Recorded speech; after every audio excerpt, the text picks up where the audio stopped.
Hello and welcome to A-Level Math. This module is the extension of the chapter Relations Part 1 that we covered in the previous video. If you haven't watched it, then please click on the I button above. In this module, we'll be starting off with binary relation on a set.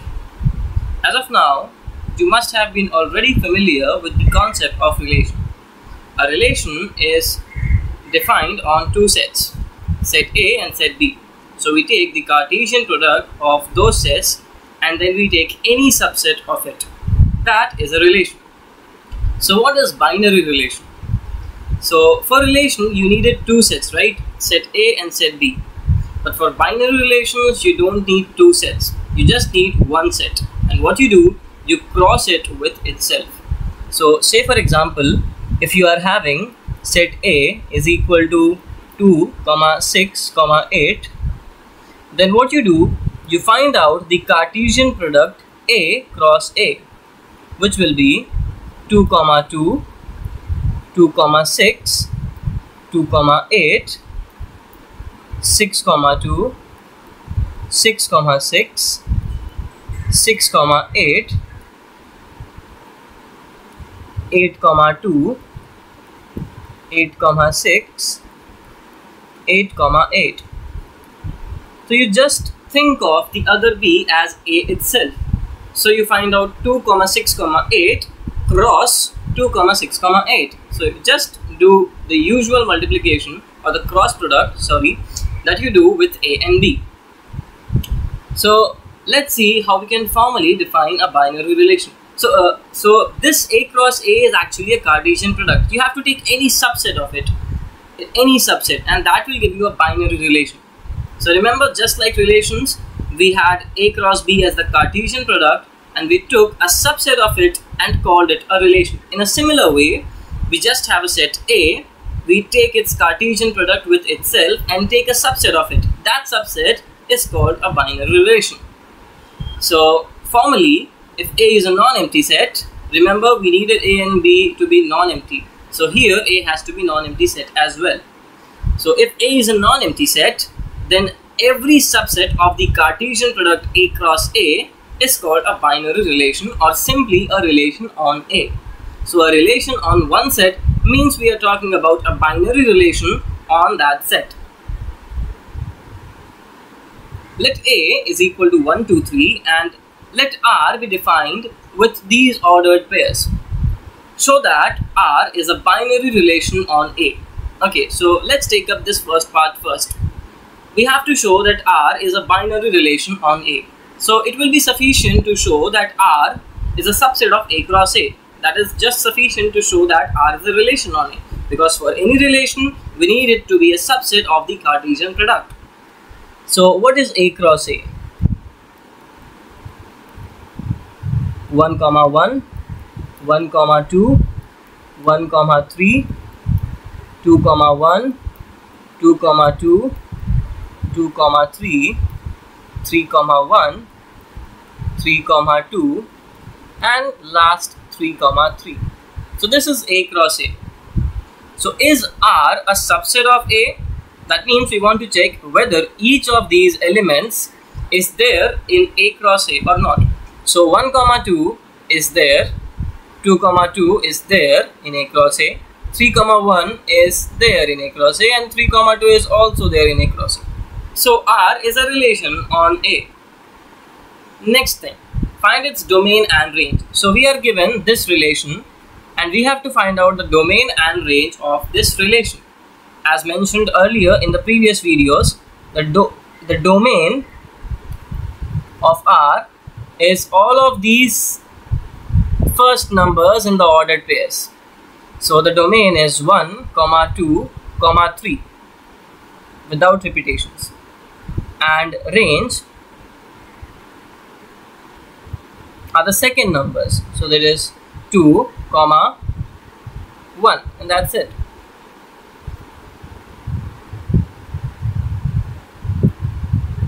One more example. Let n be the set of all the natural numbers and let R be a relation defined by all those ordered pairs A, B where a and b are coming from natural numbers and 2a plus b is equal to 10. Show that R is a binary relation on n. Okay, so first of all, what do you mean by a binary relation on n? So that means if we have to cross n and n, then we will be having infinitely many elements. It will be 1, 1, 1, 2 with all the infinitely many elements. Then we will be having 2, 1, 2, 2, 2, 3 and all the way up to infinity, 3, 1, 3, 2 and all the way up to infinity, and this way down towards infinity as well. So this is actually an infinite set. Now a relation on natural numbers is any subset of this set. So you can take any number of elements out of this set you want. So you can take 1, 1, you can take 2, 2, you can have 5, 6, you can have 7, 8, you can have 3, 9, 7, 10, 15, 307, 260, 50, anything. So that set will be a relation on n. So now we have to see whether this relation R is a relation on n or not. That means we have to list down all the elements of R and verify whether both of the ordered pairs, both of the elements in the ordered pairs belong to integer or not. So let's first write down how R looks like. So R is equal to all those ordered pairs a comma b where 2a plus b is equal to 10 and a and b have to be natural numbers. So what can we take? So we write b is equal to 10 minus 2a, and because a and b have to be natural numbers, so we cannot take a to be anything less than 1. So let's start with a is equal to 1. So if we take a is equal to 1, we get b is equal to 8. So 1, 8 is one pair. Similarly, if we take a is equal to 2, then we get b is equal to 10 minus 4, which is 6. If we take a is equal to 3, then we get b is equal to 10 minus 6, which is 4. If we take a is equal to 4, then we get b is equal to 2. And if we take a is equal to 5, then we get b is equal to 0, which is invalid because b has to be a natural number. So these are all the 4 elements that belong to this set, to this relation actually. So do you think it's a relation on n? Of course, because all of these are present inside this n cross n. So it is definitely a relation on n. And again, its domain and range are given by domain of R is 1, 2, 3, 4. Range is given by 8, 6, 4, 2, and codomain is just the right hand side set, which is actually n here. So codomain of R is natural number set. That's it. Now inverse relation. What is an inverse relation? Let's take a relation, for example. I give you a relation like 1, 2, 3, minus 1, 6, 5, and that's it. For simplicity, let's just take 3 ordered pairs inside this relation. So the inverse relation, R inverse, is just the set of ordered pairs with elements switched. So that means 1, 2 will be now 2, 1, 3, 1, minus 1 will be minus 1, 3, 6, 5 will be 5, 6. So this is how we define an inverse relation. So formally, we can define inverse relation as if you are given a binary relation on a set A could be anything, then the binary relation R, then the inverse of R is this B, A, where A and B belongs to R. So if you are given A, B in R, you just take B, A. That is what it means, and that is what we exactly did. We were given 1, 2, we took 2, 1, we were given 2, 3, minus 1, and we took minus 1, 3. So we were given something like A, B, and for R inverse, we made it B, A. That's it. Okay, now the most important part of this chapter, because I'm saying it is the most important part because most of the questions that we'll be having in the examinations from this chapter will be from this particular topic. Believe me, they are heavy weightage. This particular topic of this chapter is heavy weightage. So there are actually 4 types of relations. We will be discussing them one after the other, and make sure you are very much clear with the concepts. So that is why I have included some examples to make your concepts as much clear as possible. Okay, so let's start with first relation, called as the reflexive relation. So suppose you are given any relation. So let's take any relation defined on, okay, so for defining any relation we need to first define A. So we can take A as 2, 3, 4. Now let us define a relation on A. So we have to take any subset from A cross A. So we can take elements like 2, 3, 2, 4, 3, 4. So suppose that I take these 3 elements. There could have been more elements like 2, 2, 4, 2, 3, 4, 2, 4. There could be many more elements. I have taken just 3 examples. So the question is whether this relation is reflexive or not. Okay, so to know whether a relation is reflexive or not, just look at this set A. Okay, so this A is having 3 elements, 2, 3 and 4. So in our relation we need to have 2, 2, 3, 3 and 4, 4. So if these 3 elements are present in a relation, then and only then we can call that relation a reflexive relation. If these ordered pairs are not there, we cannot say that it's a reflexive relation. So a relation is said to be reflexive if A, belongs to R for all A belonging to A. So A small a here are the elements from A. So if 2 belongs to A, then 2, 2 has to belong in R. Similarly, if 3 belongs to A, then 3, 3 has to belong in R. So it has to happen for all of these elements in A. So if there are say 5 elements in A, 2, 3, 4, 5 and 6, then 2, 2, 3, 3, 4, 4, 5, 5 and 6, 6, all of these ordered pairs has to be inside R. So here this R is not reflexive because it has neither of them, neither 2, 2, neither 2, 3, 3, neither 4, 4. It has to have all of them, but it is not even having one of them. So it is clearly not a reflexive relation. Now symmetric relation. Okay, again let us define a set A as 1, 2, 3, and let us define a relation R as 1, 3, 2, 1, 2, 3, 3, 1 and 3, 2. Okay, so understand the definition of symmetric relation very carefully. The definition says like, if 1, 3 is there, remember if 1, 3 is there, then 3, 1 has to be there. Similarly, if 2, 1 is there, then 1, 2 has to be there, but it is not there. So this is not a symmetric relation. Okay, let me make you understand this thing one more time. So say for example, if you are having an element of the form A, B, if A, B belongs to R, then B, A has also to belong to R.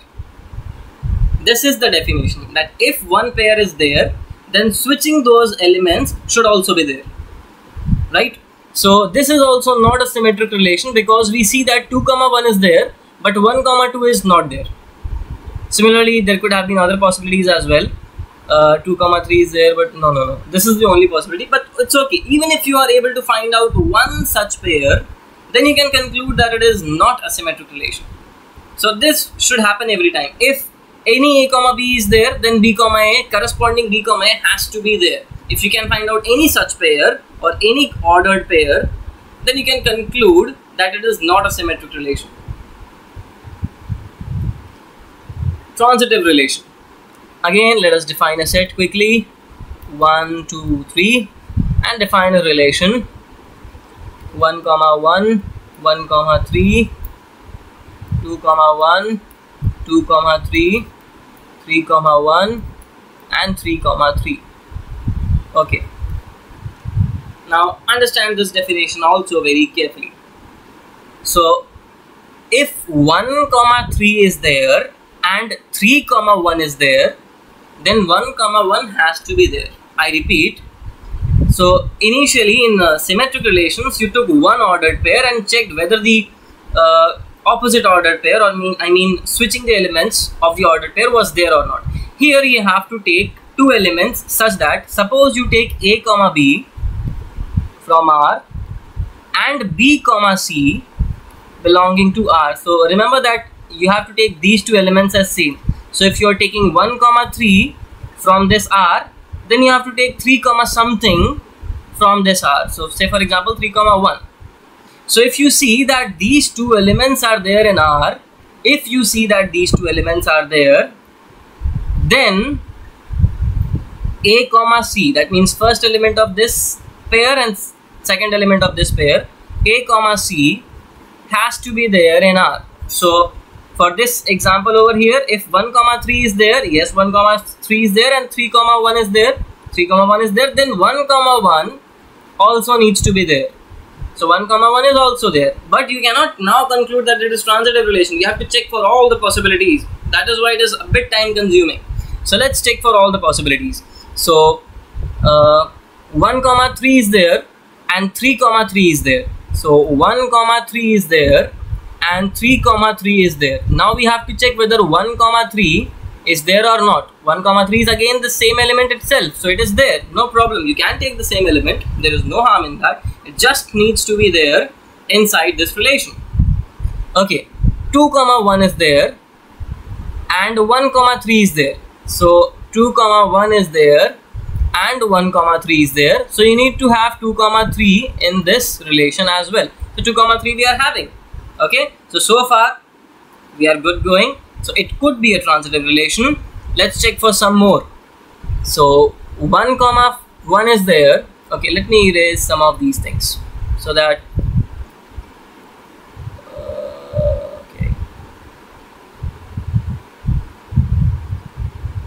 okay, now 1 comma 3 done, 1 comma 1 and 1 comma 3 done, 2 comma 1 done, 2 comma 3. Okay, so 2 comma 3 is there, 2 comma 3 is there, and 3 comma 1 is there.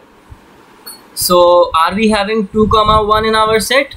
We are having 2 comma 1 and we are having, sorry, we are having 2 comma 3 and we are having 3 comma 1 and we are also having 2 comma 1. So okay, good so far.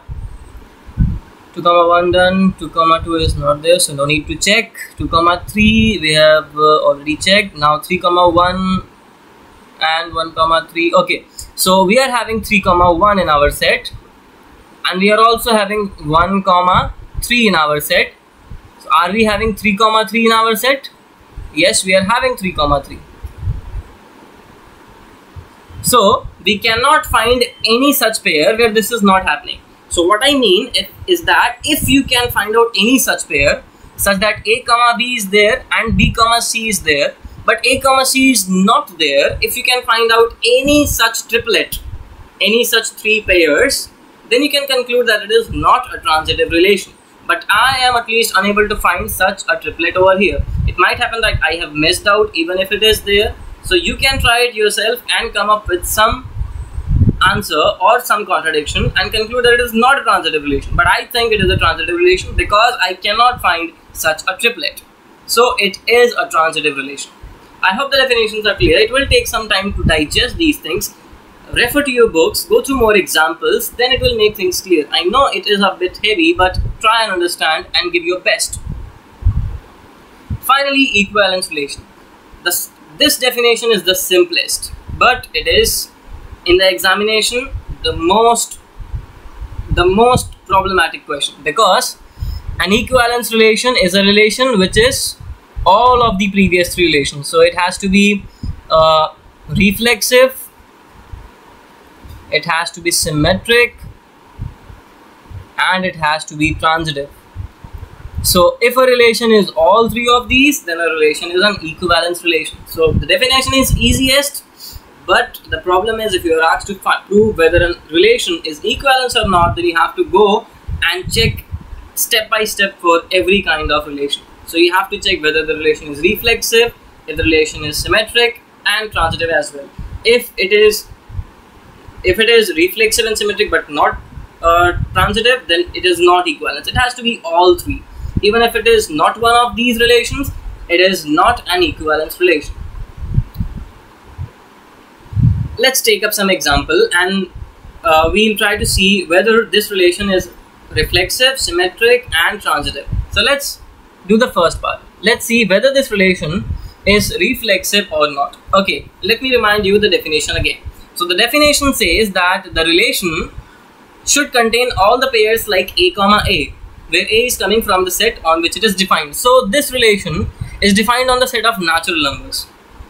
Alright, so we should be having all the pairs like 1 comma 1, 2 comma 2, 3 comma 3, 4 comma 4 and so on. We have to have all those pairs. So consider one particular pair, 3 comma 3. Is this pair belonging to R? Is this true or false? Is 3 comma 3 belonging to R or not? So the definition of R says that it will be having all those ordered pairs where A is less than B. So the elements of R look something like this: 2 comma 3, 3 comma 4, 2 comma 4, even 1 comma 2, 1 comma 3 and so on. So the thing is that this left side element has to be smaller than the right side element. So these elements are there in R. So clearly 3 comma 3 cannot belong to R. So clearly 3 comma 3 cannot belong to R because 3 is not less than 3. So this relation cannot be reflexive, right?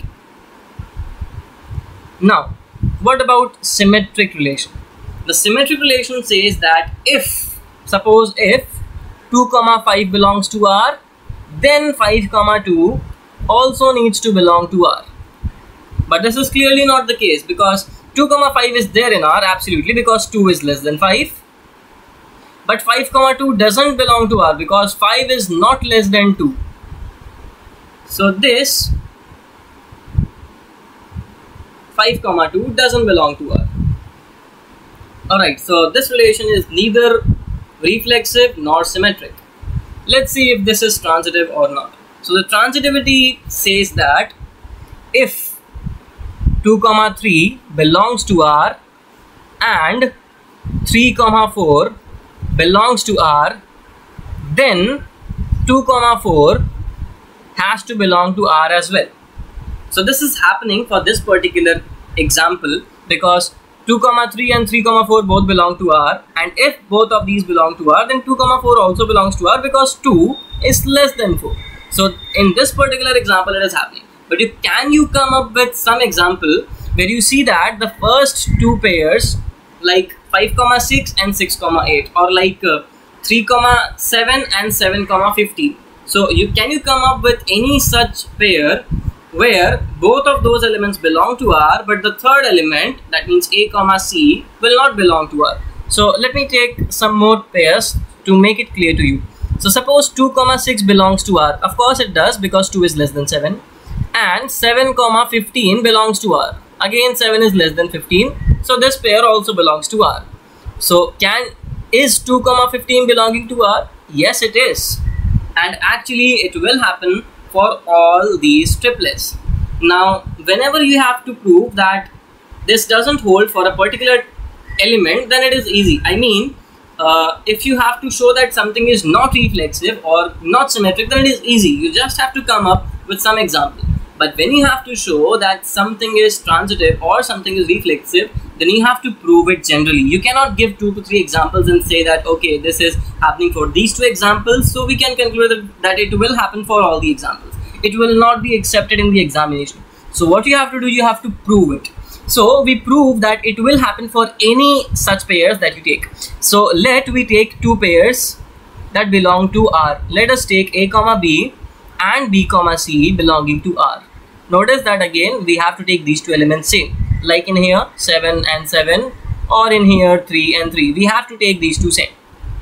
So if we assume that these 2 belong in R, then we have to prove that A comma C will belong to R for all such pairs. Okay, so let's prove it. We know that A comma B belongs to R, so A has to be less than B. We know that B comma C belongs to R, so B has to be less than C. So A less than B and B is less than C. So that means we can write that A is less than C, which will mean that A comma C will belong to R. As simple as that. So it has to happen. If you take any two pairs from R, then the transitivity relation will hold because of this simple fact. That's it. So remember that proving that something is not reflexive or not symmetric or not transitive is easier. You just have to come up one example. But if you have to prove that something is symmetric or reflexive or transitive, then you have to prove it generally. Show that the relation is parallel to on the set S of all straight lines in a plane is an equivalence relation. So let me make you understand the question first. The question says that the relation is something like is parallel to, and the set is a set of all straight lines. So suppose that I give you the set of all straight lines, and I say that the relation is that one straight line is parallel to the other line. So we have to find out whether this relation is reflexive, symmetric and transitive or not. So let's talk about reflexivity first.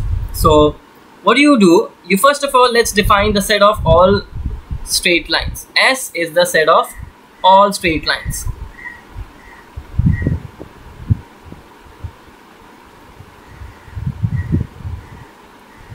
Okay, so let's take any two elements from this set. Okay, we have to find out whether the relation is reflexive or not. That means we have to take one particular element. Say for example, any straight line S, small s, this is capital S and this is small s, or avoid it by saying that the straight line is S1. So let's take any straight line S1. So is S1 parallel to itself? Yes, it is. So it is said that a straight line is parallel to itself. So if this is, even though I disagree to it, but most of the mathematicians say that a straight line is parallel to itself. But me also being somewhat of a mathematician, I disagree that a straight line is parallel to itself, because I think that a straight line cuts itself at infinitely many points. At all of these points it intersects itself. So I disagree, but in books you'll find that it is said that a straight line is parallel to itself. So we conclude that this relation is reflexive because the straight line is parallel to itself. That means S1 comma S1 belongs to R. So that means S1 is parallel to S1. So this relation is satisfied over here. Alright. So this is reflexive. Now what about symmetric? Symmetric says that if S1 and S2, these are two parallel lines, that means they belong to R. So if S1 is parallel to S2, then we need that S2 comma S1 should also belong in R. That means S2 has to be parallel to S1 as well, which is of course the case. If S1 is parallel to S2, then S2 is parallel to S1. That means if S1 comma S2 belongs to R, then S2 comma S1 also belongs to R. So it's just that simple.